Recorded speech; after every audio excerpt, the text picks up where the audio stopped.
सब आदरणीय लोगों को मेरा प्रणाम।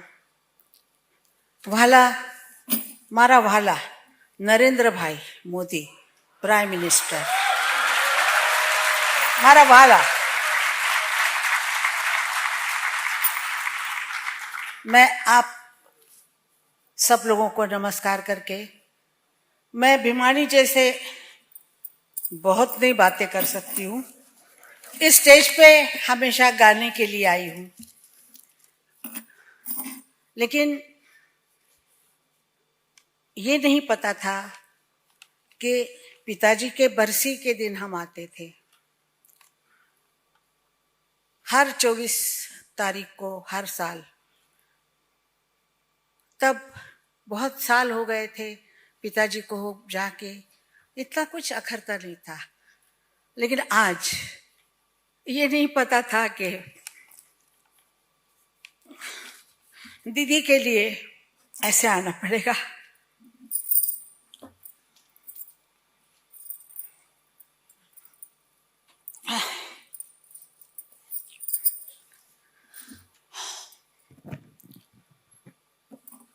न भूतो न भविष्यति, ऐसे ना हुई थी ना होगी। गले में सरस्वती, बुद्धि में चाणक्य, बहुत बुद्धिमान लड़की थी, दूर दूर तक का विचार करती थी, कहाँ जबान खोलनी है वो बराबर जानती थी। मुझे बोलती थी, तू बड़बड़ बड़बड़ बड़बड़ करती है। ऐसा मत सोचिए कि वो हमें डांटती नहीं थी, मारती भी नहीं थी, हम भी मारते थे उसको छोटपन में। और पकड़ने का एक ही तरीका होता था, चोटी। चोटी पकड़ ली तो वो रुक जाती थी, बहुत दौड़ती थी। वैसे अपने इमेज को उसने इतना अच्छी तरह एंड तक संभाला। ये मुश्किल है कि इतने बड़े नाम के साथ, उसको काला रंग भी पसंद था, पिंक भी था, और सब रंग पसंद थे, लेकिन उसने व्हाइट चुना। वो व्हाइट एंड तक वैसे ही वो चलती रही। कभी किसी ने उसको पंजाबी सूट में नहीं देखा, ना पैंट में देखा, ना किसी चीज में, साड़ी।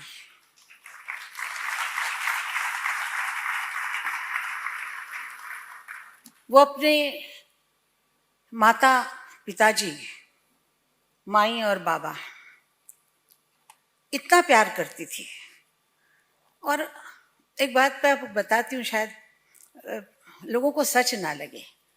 मेरे पिताजी और माताजी सोए थे सोलापुर शहर में, तो उसने बोला, मैं छोटी थी, 6-7 साल की थी, और वो 10 पर पता नहीं, इससे 4 साल मैं उससे छोटी हूँ। तो उसने कहा, देखो, माँ बाप का पानी का, पाए का पानी, पैरों का पानी जो पीता है वो बड़ा बनता है। तो मैंने कहा, क्या करना है? उसने कहा, जा एक बशी और एक पानी लेके आ। पानी लेके मैं आ गई, और उसने क्या किया, पिताजी सोए थे, माँ सोई थी, उनके पैरों पे पानी डाला, और वो पानी जो गिरा तो उसने कहा, पी ले। मैंने कहा, अच्छा तू पीती है तो मैं भी पी लेती हूँ। हमने वो पानी पिया, और आज तक वो हमारा जो पानी है पिताजी का,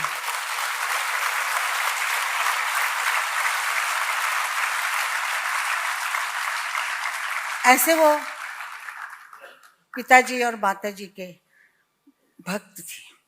आज की दुनिया में कोई ऐसा करेगा? हाथ का पानी भी नहीं पिएंगे, बोले धो क्या हो हाथ। जहां गाने के लिए जाती थी, वहां कहती थी, बाबा यश देना। मराठीमध्ये बोलायची, बाबा सांभाळून घ्या।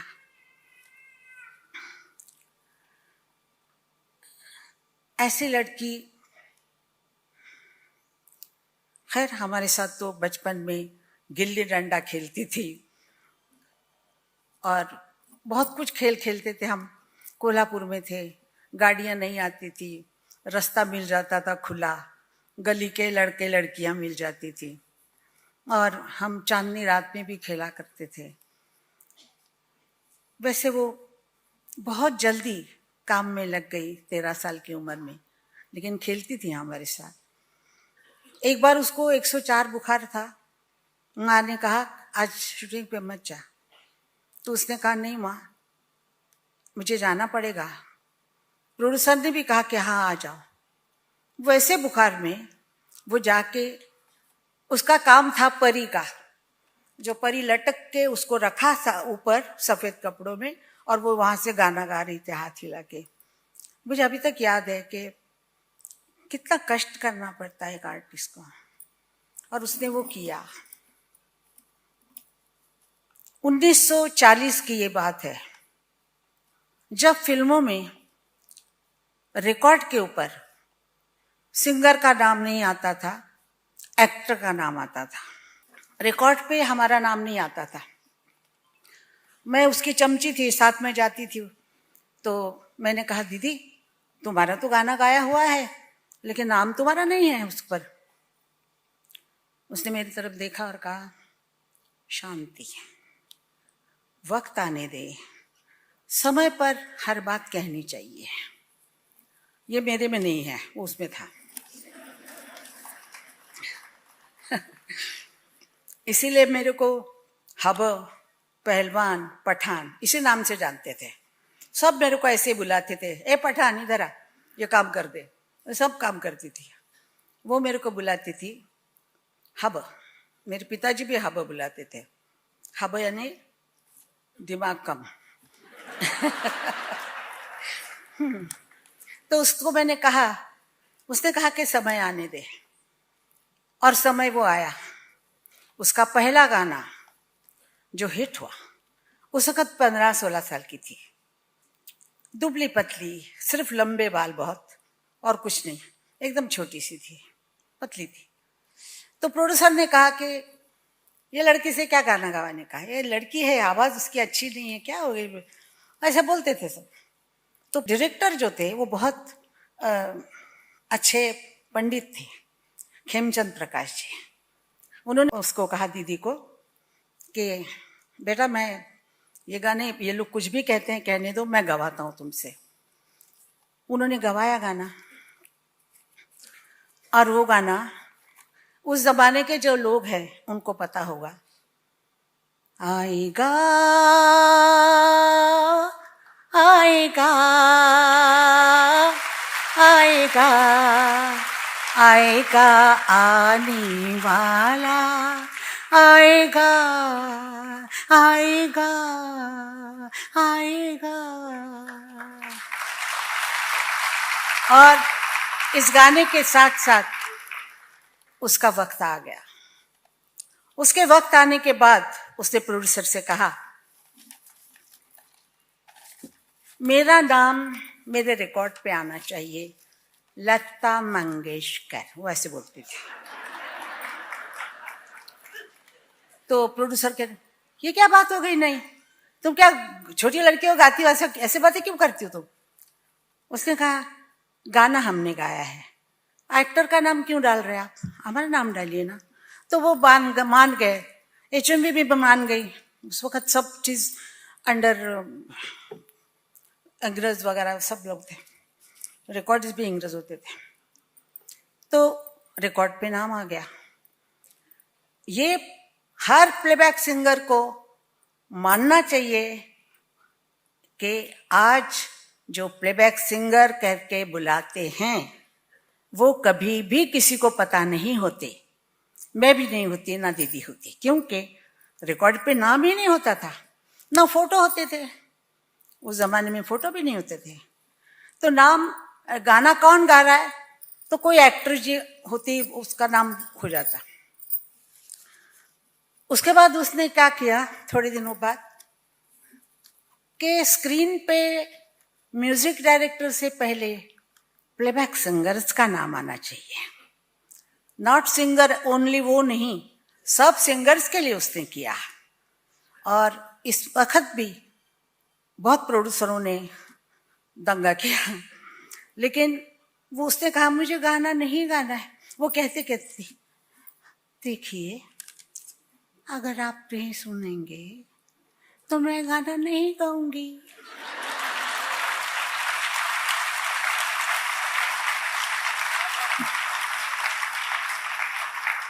प्रोड्यूसर मान गए। इतने लोगों के नाम आते थे, प्लेबैक सिंगर के भी नाम आने लग गए। फिर आजकल नहीं देते हैं क्योंकि फिर जमाना बदल गया। तो उसके बाद उसने कहा कि हमें रॉयल्टी चाहिए। सब प्रोड्यूसर इकट्ठे हो गए। उस जमाने के अति महारथी जो थे सब इकट्ठे हो गए। उसने मुझे कहा, आशा तू मेरे साथ है? मैंने कहा दीदी तू जो करेगी चल जा सूढ़ी पे बेटा, कर चढ़ जाऊंगी। बोले देखो ये लोग नहीं मानेंगे अगर हम गाना गाते रहेंगे, गाना छोड़ना पड़ेगा। छोड़ेंगे? क्या बात है, छोड़े। तो उसने प्रोड्यूसर को कहा कि मुझे रॉयल्टी चाहिए, सब सिंगर्स को चाहिए, क्योंकि वो गाते हैं, गाने चलते हैं, प्रोड्यूसर कमाता है, रिकॉर्डिंग कंपनी हजारों करोड़ों रुपए कमाते हैं, हर हमें 500 और 1000 रुपए देते हैं। तो उन्होंने कहा कि आप हैं कौन? आप इंस्ट्रूमेंट हैं, आप इंस्ट्रूमेंट हो। वो प्रोड्यूसर गाना लिखता है कोई, ट्यून बनाता है कोई, आप तो गाती हो। तो आप ऐसा कीजिए, मुशायरा कर लीजिए गानों का। नौशाद साहब बूढ़ेपन घट पे आप ही गा लीजिए बाजे पे।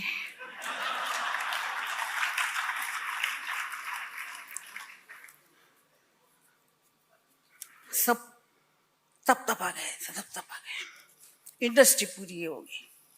वो चली गई बाहर, महीना भर चली गई। बोले मुझे गाना ही नहीं गाना है, ऐसे बोलती थी। मैंने नहीं गाना गाना है। एक शादी में उसको बुलाया था। अभी ये तो हमको मुझे मतलब हो गए ये सब चीज़ें। हमको शादी में बुलाया था किसी ने लंदन में। उन्होंने कहा कि लता मंगेशकर, आशा भोसले अगर हमें मिल जाए तो हम लोग $1 मिलियन या पाउंड कुछ भी है देते। उसने आने वाले को आज कहा, आशा तू शादी में गाएगी? मैं कहा नहीं दीदी। ऐसा कीजिए 10 करोड़ भी आप हमें डॉलर देंगे तो हम नहीं गाएंगे, क्योंकि हम शादी में नहीं गाते। हम शादी में नहीं गाते। वो आदमी इतना समूह करके चला गया। वो मंगेशकर नाम से बहुत प्यार करती थी।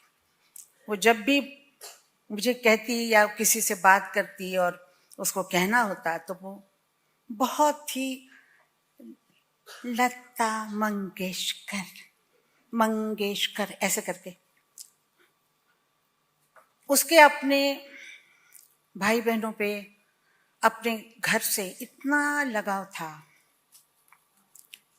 कि उसने मंगेशकर नाम का, जैसे एक दीवार होती है चारों तरफ मंगेशकर दीवार बना के गई। मंगेशकर दीवार बना के गई। जैसे वालाजी ने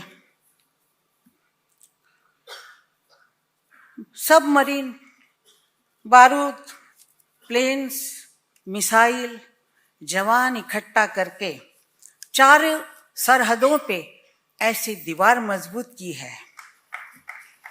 सारे विश्व में भारत की एक नई पहचान हो गई है। हम जब भारत से बाहर जाते हैं तो हम कहते हैं हम हिंदुस्तानी हैं, भारतीय हैं, तो हमें इज्जत मिलती है आज।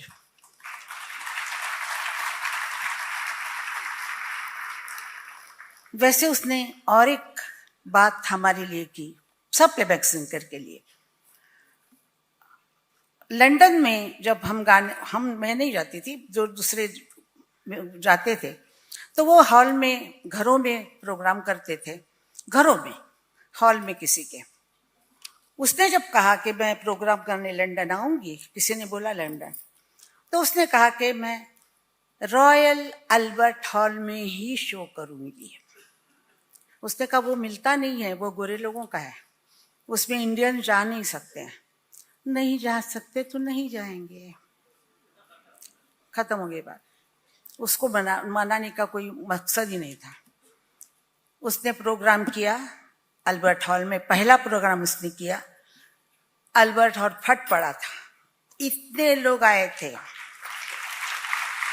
उसके बाद मैंने शो किया वहां पे, उसके पैरों पे पैर रख के मैं जगह चली गई। उसने तब कहा कि जहां बारबरा स्ट्राइसन गाती है वो न्यूयॉर्क का कार्नेगी हॉल में मैं गाऊंगी। उसकी सोच ऐसी ऊंची थी कि कार्नेगी हॉल कोई नहीं मिलता था वहां पे, किसी इंडियन को नहीं मिलता था, ना अफ्रीकन को मिलता था, गोरे लोगों का हॉल था। वो उसने उसमें गाया। फिर उसने सिडनी ओपेरा हाउस, सब जगह पे जहां गई वो वहां उसने ऐसा किया। उसने हमारे लिए, सब प्लेबैक सिंगर्स के लिए, आज जो सब जा रहे हैं, जाते थे वहां, उसने दरवाजे सबके लिए खोल दिए।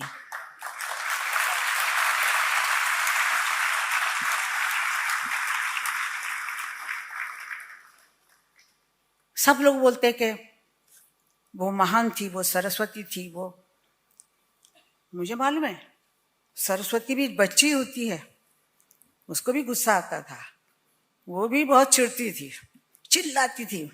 माँ बोलती थी चिल्लाओ मत, चिल्लाओ मत, आवाज बैठ जाएगी, तेरी आवाज बैठ जाएगी। तो और चिल्लाती थी, क्योंकि उसको जो चाहिए था वो माँ से मिलना चाहिए। तो इसलिए आप लोगों के लिए तो लता मंगेशकर गई हैं। और मैं क्या कहूँ, जिसको यहाँ पर अवार्ड मिल रहे हैं उनको मैं बहुत बहुत क्या बोलते हैं, मतलब आशीर्वाद देती हूँ कि उनको बहुत अच्छा लगे। और सबसे बड़ी बात यह है कि कोई कलाकार नहीं बन सकता, जितना भी अच्छा हो, जब आज बब से सुनने वाले आप जैसे ना हो, कोई नहीं बन सकता। अगर आपने लता मंगेशकर को 80 साल सुना है, 50-60 साल तक सुना है, उसको बढ़ावा दिया है, उसको तालियां दी है, उसको आपको वो पसंद आई है, आपके दिल में उतर गई, तो आपने बताया भी है, इसीलिए वो कलाकार थी। और आप भी उतने ही कलाकार हैं। मैं आपको धन्यवाद, उसकी तरफ से भी धन्यवाद करती हूँ कि आप आर्टिस्ट को आर्टिस्ट बनाते हैं। મારા વાલા પંતપ્રધાનજી અહીંયા આવેલા પધારેલા છે, અમારે માટે ખૂબ ખૂબ ગૌરવની વાત છે। હું એમની બહુ બહુ બહુ આભારી છું। सगळ्या मराठी लोकांना माझा मराठीमध्ये नमस्कार। जय महाराष्ट्र, जय भारत, जय हिंदुस्तान।